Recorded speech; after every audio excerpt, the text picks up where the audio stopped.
All of the accomplishments that humanity is struggling with today in order to return to this higher state have been accomplished by this so-called higher civilization. And all of the accomplishments are recorded in record form and are accessible to humanity as soon as they will look beyond this so-called material age with its welter of divided precepts and personal accomplishments. All of these accomplishments are perfected and fully recorded definitely in the great storehouse of universal mind substance. They can be called forth by mankind as soon as they still the clamour of those who through their own free will forged the calamity. The greatest hope is for the future generation. It is quite evident that the younger generation is physically, mentally, as well as mechanically, the best of all timber. All that is lacking is courtesy and judgment, tempered by experience. These qualities will bestow maturity. The greatest substitute and guide is habit. For a good habit is as easy to acquire and as difficult to break as a bad one. It is a well-organized thought by those who are the survivors of that great civilization that had every individual been carried out by these great chaotic disturbances, that the precepts were so definitely thought out and so thoroughly recorded in the universal mind substance that not one thing would have been lost. It is a well-known fact that every positive word set forth with a true meaning and definite intent is so fully and intelligently recorded in divine mind substance, which we call God mind, including every action and tone, that it can be recalled. Also, photographic records made to the degree that all may see and hear all of these events. It is a well-known fact that a portion of this great civilization has survived and preserved their identity.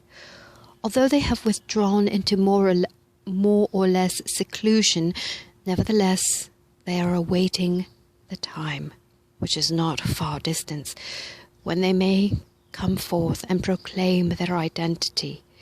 It is now stated that this time will be when a sufficient number have let go of their preconceived ideas of a personal God or great being outside of themselves and accepted the Trinity, God, the conquering Christ, God-man, in all, and capable of being set forth through and by all mankind.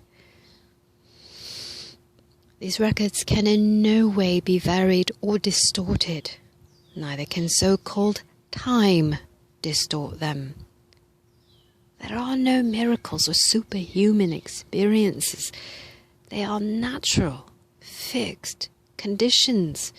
In fact, they are of the same fixed law that governs and rules all of the planetary systems of the universe. The wonder is that this law and influences speak more loudly than any words the greatness of man's ability to achieve. The great beauty and purity of it all is that this was in no way a great dominating or supernatural race, just as you and I are today, all in the image and likeness, the same and one God.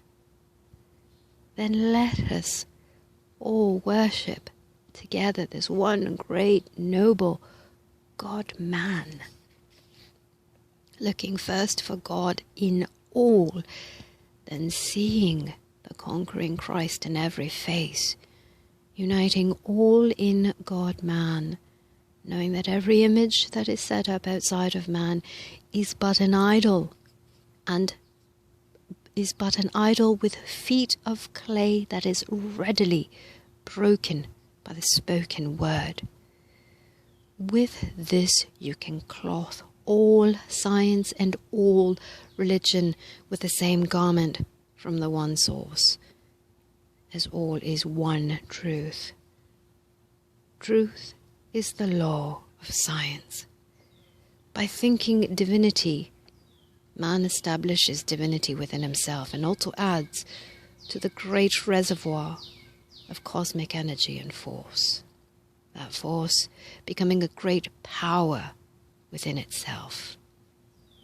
You are capable of setting up just such a force and building it to a higher degree of activity. There are millions adding to that force all of the time, and you can join them if you will.